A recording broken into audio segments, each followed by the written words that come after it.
안녕하세요. 명진쌤과 함께하는 즐거운 문학 시간입니다. 이번 시간에는 우리가 농무라는 시를 배웠으니 그것에 대한 학습 활동을 진행해 보도록 하겠습니다. 특히 이 활동에서 주목해야 할 점은 바로 3번 문제인데요. 3번 문제에서 새로운 시가 등장하네요. 제목이 무엇이죠? 네, 정희성 시인의 저문강의 삽을 씻고라는 시입니다. 이 시 역시 시험지에 같이 농무와 출제될 예정이니까요. 오늘 함께 내용을 분석하면서 농무와 비교해 보도록 하겠습니다. 네, 크게 어렵지 않고요. 선생님하고 같이 하면 쉽게 이해하면서 바로바로 적용할 수 있을 거예요. 그러면 우리 기억을 더듬어서 한번 농무의 내용을 떠올려 보도록 하겠습니다. 기본적으로 이 농무의 가장 큰 특징이 있다면 바로 장소, 공간이 이동을 한다는 건데요. 이 말하는 화자가 제자리에서 춤을 추는 게 아니라 마을을 돌아다니면서 농무를 추는 것이기 때문이죠. 그러면 우리 이 공간의 이동에 따른 시상 전개를 한번 정리해 봅시다. 자, 첫 번째 공간은 어디였나요? 그렇죠. 운동장이었습니다. 운동장인데 지금 농무 공연은 끝난 상태예요. 왜 시가 시작하는 부분에서 벌써 공연이 끝나버렸지? 우리 여기에 두 가지 의미가 있었는데요. 기억하나요? 네, 선생님이 여기 적진 않겠지만 말로 하자면 첫 번째는 허탈하고 쓸쓸한 분위기를 만들어준다는 것, 두 번째는 농촌 자체의 쇠락, 말 그대로 망해가는 과정을 마치 공연이 끝난 것으로 비유한다는 해석이 있습니다. 기억을 해주세요. 그리고 나서 두 번째는 어디로 이동을 하나요? 네, 소주집입니다. 그러면 무엇을 마셨을까요? 맞아요. 술을 마셨겠죠. 술을 마시면서 이 감정을 느꼈다고 하는데요. 네, 원통하다라는 단어가 나왔었죠. 원망스럽고 통탄스럽다. 원통해하고 있습니다. 이렇게 아무리 일을 열심히 해도 가난하게 살게 되는 이상한 사회 현실이 원통스럽다는 거죠. 네, 그렇게 술에 취한 채로 어디로 이동을 했을까요? 네, 장이서는 길거리인 장거리로 이동을 합니다. 여기서 이 사람은요, 이렇게 산구석에서 발버둥친들 무엇하랴 라며 일종의 체념, 내려놓은 모습이라든지 포기하는 자포자기의 태도를 보이기도 합니다. 그래서 물론 분명히 분노는 하고 있지만 이 사람이 마음이 또 입체적인지라 한 구석에는 이렇게 한들 달라질 게 있겠어? 라는 체념적인 태도가 드러나는 거죠. 자, 그러면은 이 사람이 결국에는 어떻게 했을까요? 마지막 공간은 한번 볼까요? 네, 가축을 도축하는 도수장으로 옮겨가는데요. 여기서 이 사람은 농무를 추면서 무엇을 느낄까요? 네, 신명을 느낍니다. 이 신명이 어떤 감정이었죠? 네, 바로 신이 나는 감정이라는 건데요. 우리가 근데 주목해야 할 점은 정말 신이 났을까? 라는 겁니다. 사실 그 안에 있는 보다 근본적인 감정은 이런 농촌 현실에 대한 억울함과 분노, 울분, 그리고 한이 담겨 있었죠. 그렇지만 이런 부정적인 감정을 술에 취해서 그리고 그 취한 채로 춤을 추면서 어떻게든 잊어보려는 잠깐이라도 현실을 도피하고 싶은 그런 신명으로 드러나는 것입니다.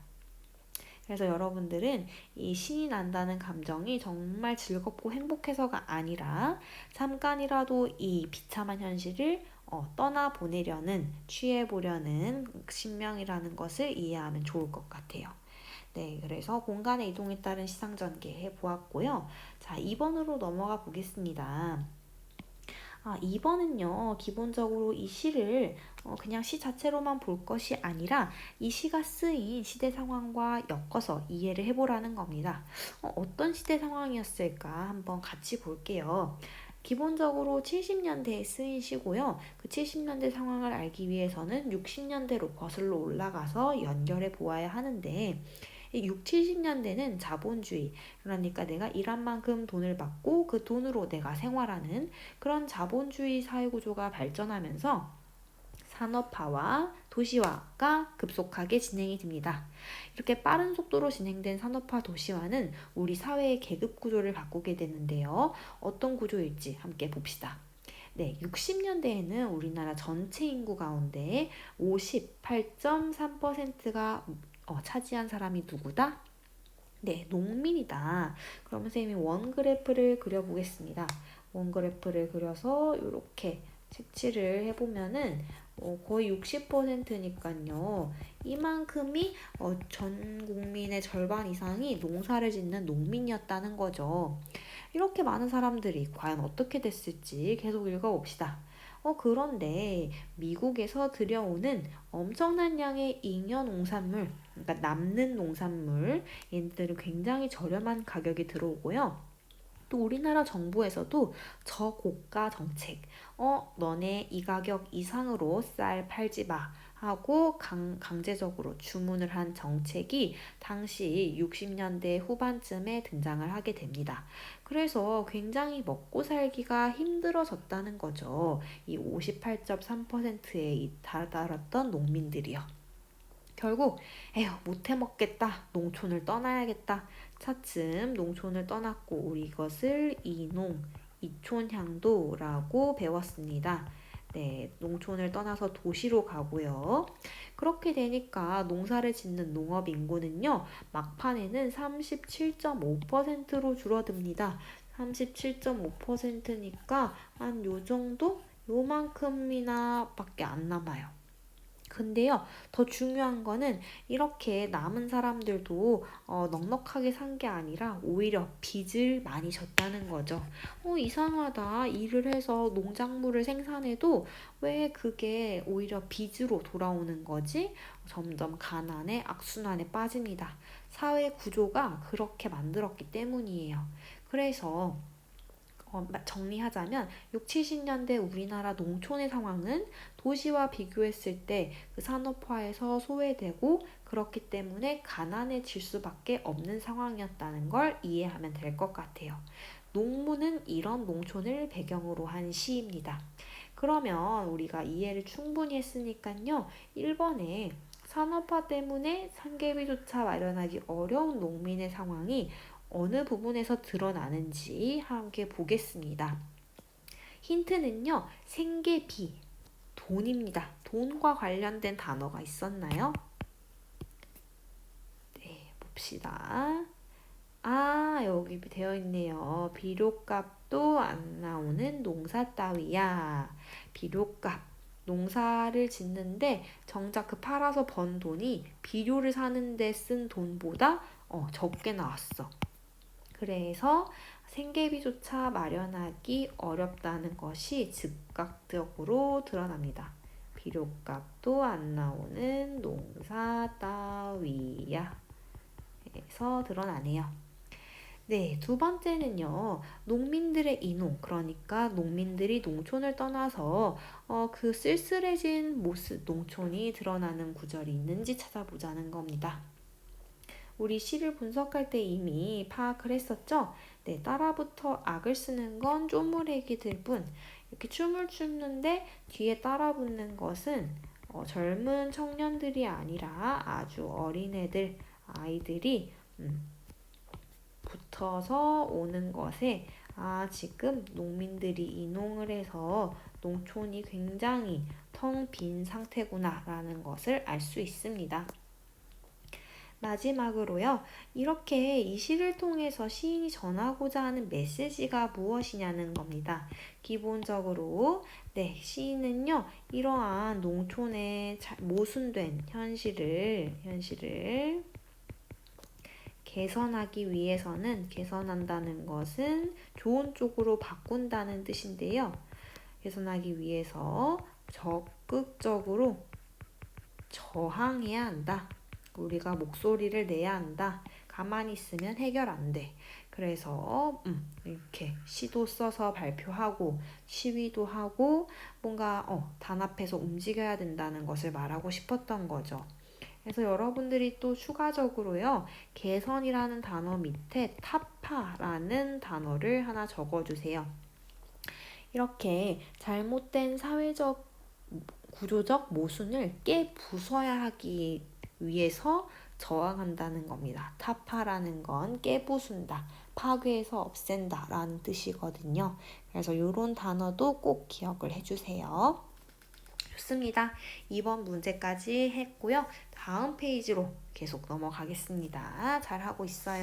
네, 다음 페이지는요. 3번에 있는 시인데요. 드디어 새로운 시입니다. 이 시의 배경은 딱 보니까 농촌일까요? 도시일까요? 네, 도시입니다. 도시에서 무슨 일이 있었을까?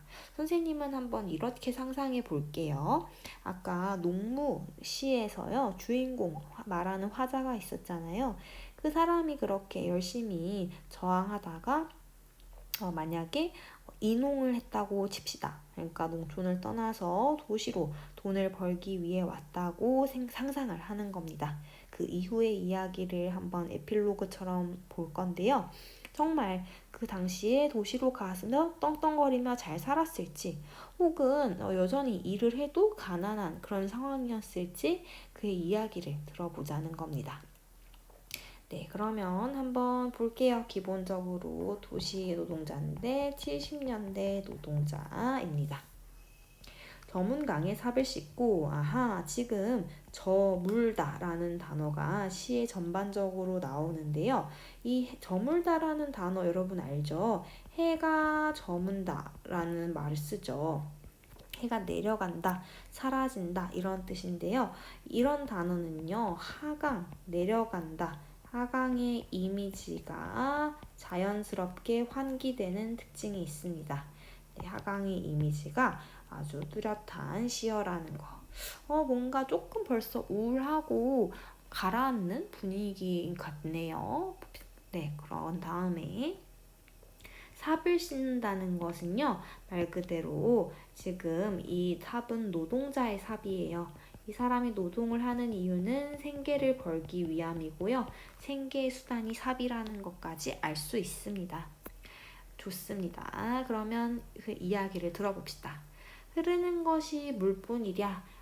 우리 이렇게 물음의 형식을 취하는 것을 설의법이다. 좋아요. 우리가 저와 같아서, 우리가 저 흐르는 물과 같아서 강변에 나가 삽을 씻으며 거기 슬픔도 퍼다 버린다. 이 사람은 지금 슬픈 상황인가 봐.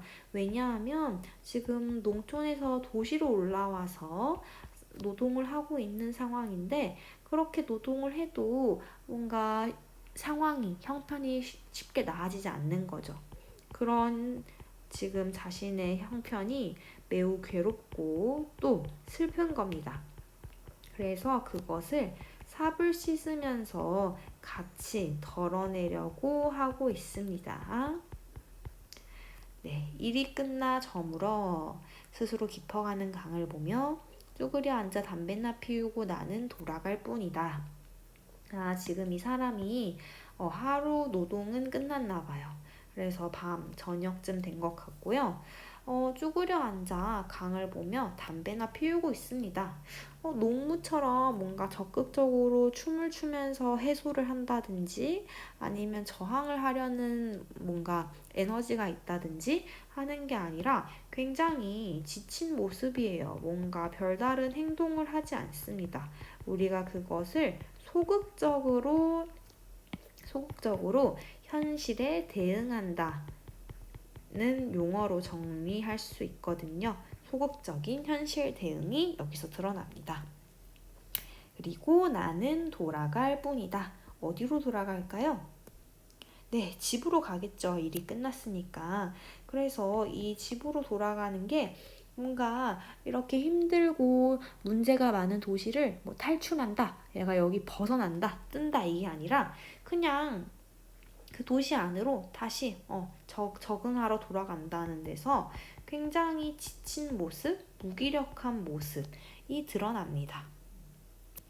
삽자루에 맡긴 한 생애가, 이 삽자루에 맡긴 한 생애라는 것은요, 이 사람의 평생 남은 인생을 노동자로서 살겠다는 것을 표현합니다. 이 삽자루에 내 인생을 맡겼어. 그런데 그 인생이 어떻게 된대요? 네, 뭔가 활짝 피어나는 게 아니라 저물고 저물어서 가라앉는다는 거죠. 색강바닥 썩은 물에 달이 뜨는구나. 지금 색강바닥 썩은 물에 밑줄 치고요. 우리 산업화는요, 장점도 있지만 단점도 있어요. 가장 큰 단점은 무엇일까요? 네, 바로 환경오염입니다.